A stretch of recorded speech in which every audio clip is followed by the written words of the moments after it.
Girl, you in my video. Hey.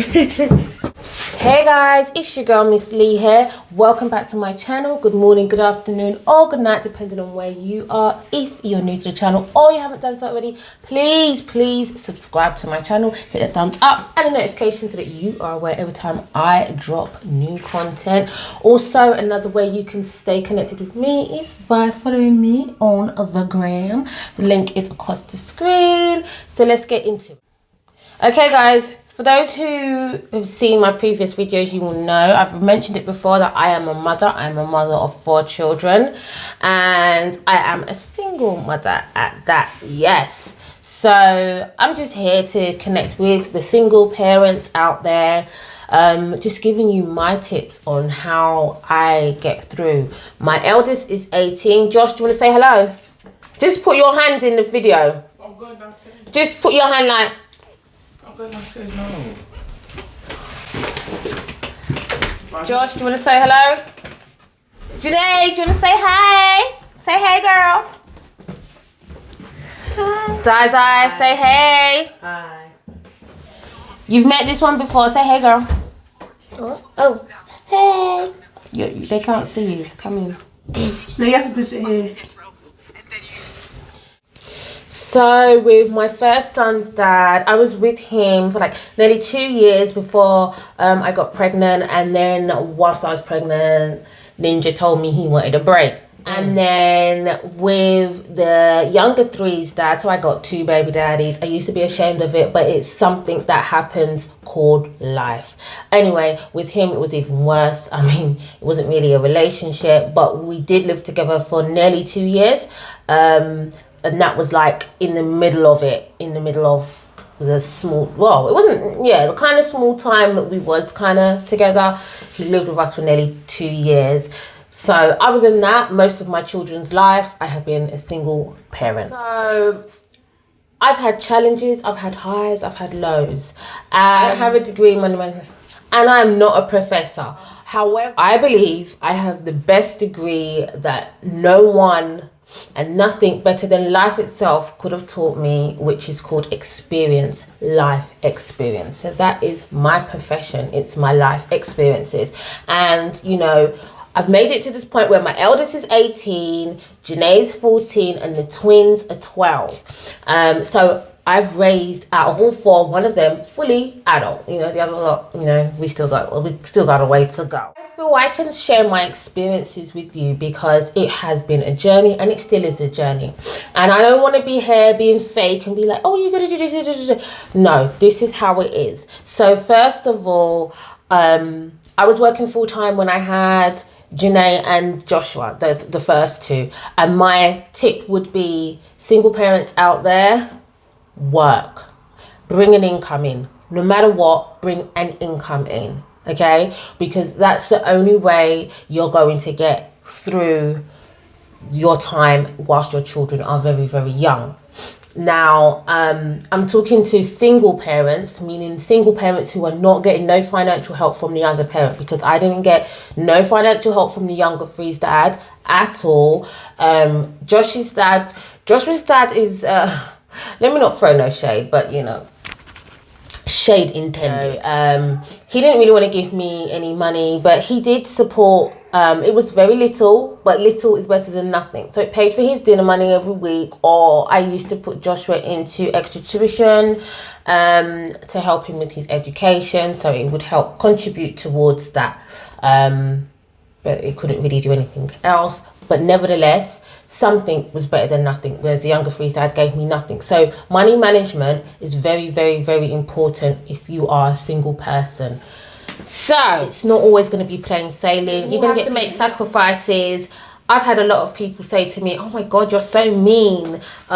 It's not that I'm mean, it's just that I manage my money, honey, especially when my income is the only income that comes into this house. So it's about sacrifices, managing your money and spending it in a way that's best for you and your children. Do not do what I did at first, which was bury my head in the biggest sand pit I could find. Yeah, no. I mean, I remember there was a time and I was like, I was convinced someone has committed fraud on my account. Like someone's committed fraud on my account. You know, I was frantic. I was like, oh my God, I've got no. In fact, how it happened is I went to the ATM machine and I was like, oh my God. Because you know, every time you go to the ATM machine, like it says, do you want to look at the balance? You're like, no. You just keep tapping, just praying that something comes out, and it usually does. But there was one particular time nothing came out, and I looked at the balance and it was minus, and I was like, oh my God, someone's committed fraud. Oh my God, someone's committed fraud on my account. Called the bank. I was like, oh my God, I need to speak to the fraud department. Went through to the fraud department. And they were like, when was the last time you used your account? So I was like, oh, whenever it was. So then they said, right, we're going to break down what's been spent. And they were like, such and such a date, such and such amount. Is this you? Yeah, that was me. Such and such a date, such and such amount. Is this you? Yeah, that's me. Okay, such and such a date, such and such amount. Was that you? I was like, yeah, that's me. Thinking they're gonna get to the part where the fraudsters come in, but yeah, that part didn't happen. It didn't happen, you know. So yes, I used all the money in my account, and I was like, shat. Can't believe this has happened to me. What the hell am I going to do? So instead of just keeping burying, it got to a point where I was quite low. And my experience taught me that if I don't study my money, I will put myself in that situation again. So another point is study your money, study your income. I then had the twins, okay, and it was like, okay, now I can't afford to work full time because all my money, if I worked full time, will go into childcare, and I am not about to be working for somebody to look after me pickly them. No. I was like, okay, I have to work part-time. How am I going to pay? I had loans, I had credit cards, I had overdrafts. You know, how was I going to pay that? Plus my standard bills, my rent, my other bills. I was like, how the hell am I going to do this? The way I did it, as I just said, I studied my income. Anyway, I always wanted to stay in work. That was the major thing. I wanted to stay in work. Work gave me a sense of purpose. You know, being on your own with children, and 4 at that, even 1, you can kind of feel really lonely and really like my life is just about mum looking after this little being. But no, you're more than that, and your life is so much greater. So I wanted to stay in work. I refused to give up my job. So then I worked out, okay, if I worked 16.5 hours a week, which I then did, I was able to do, thank God my employers were like, yeah, we'll support you through this. I would get assistance with the childcare, so they would pay up to 70% of the younger 3 was still in nursery at this point. Josh had gone to school, and I was like, okay, but still, Josh had gone to school. He still needed after school club and stuff like that. So I was like, right, I can do this. I did that, but my money is still cut. My money had still cut, so I was like, okay, I need to do something else to get a little extra income. And like what I said in my previous video, you can turn your hobbies into money. I did hairdressing. Hairdressing was, I guess, it wasn't really a hobby. I knew how to do hair. I left school wanting to be a hairdresser. Anyway, and as my grand said, you turn your hand to something, you know? So I did that.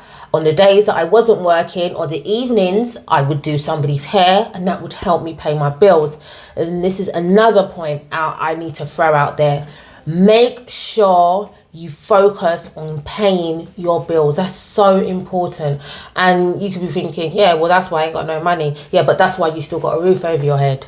That's why you can still heat your house and put food on your table for your kids or your child. So I paid my rent, and I paid my council tax, and I made sure I had money for my gas and electric. However, another point, I only had standing orders or direct debits that came out of my account for the priorities, which was my rent and my council tax.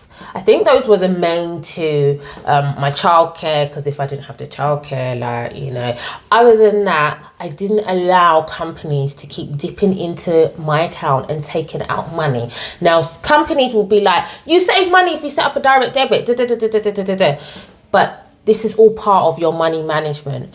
1 week or 1 month, you could use a little bit more of whatever service they provide, they're taking that ish out. That's going to mess up all of your plans. So the best thing to do is you pay them. You pay them over the phone, or you go to your local bank and you pay them, or however you do your payments, you pay them. For example, I used to have high gas bills, right? Still do sometimes because I like to keep warm. But I ain't letting them go in my account and taking out no £400 when they want to. Are you mad? No, especially when I got other bills to pay. I got to feed my kids and put, clothes on their back and stuff like that. Pay for dinner money and all this ish. So what I would do is I would split the bill. I would pay the first part of the bill as the bill drops to £200. And then I would call them and say, I can't afford to pay the next 200 until I get paid next month. More time, they was okay with it. Sometimes they were a bit like, oh no, well, you've got to pay it by, and they gave me like another 2 weeks extension. They got it when I decided to give them the money. Now, pay your bills because you don't want to mess up your credit in and stuff like that. So I always paid my bills, but that was really important.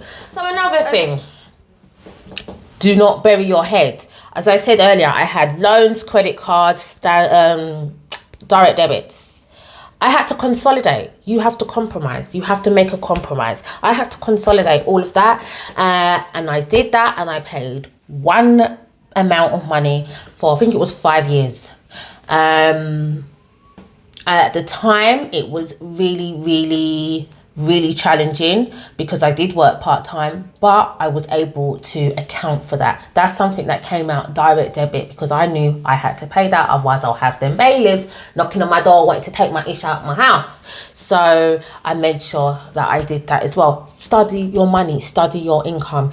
I knew, for example, when certain bills was going to drop. So if I had to pay a certain bill, I know I have to study my income so that I have to do a certain amount of heads, whatever it took for me to then pay that bill. Because how I had it, I worked it out that my pay, apart from paying like my rent and my water rates and whatever else, my pay was for me and the kids, I'd get tax credits and stuff like that. I would pay the childcare fees, and I would use that as well towards the shopping.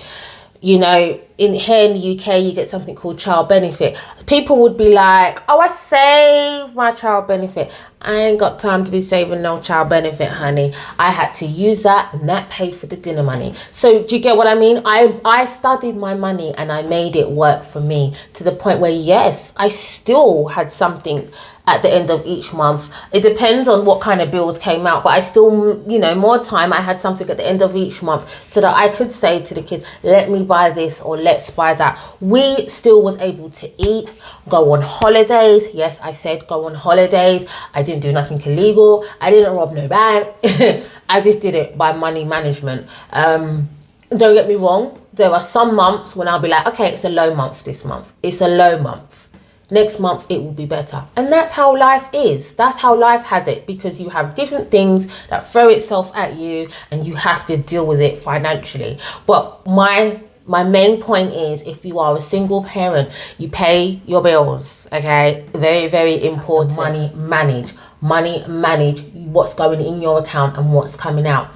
Unless you have like two separate accounts, one's for bills, one's for your income that comes in, fair enough. Always make a side hustle on the side legally, because you don't want to be going into, okay? So yeah, always have a side hustle to help you.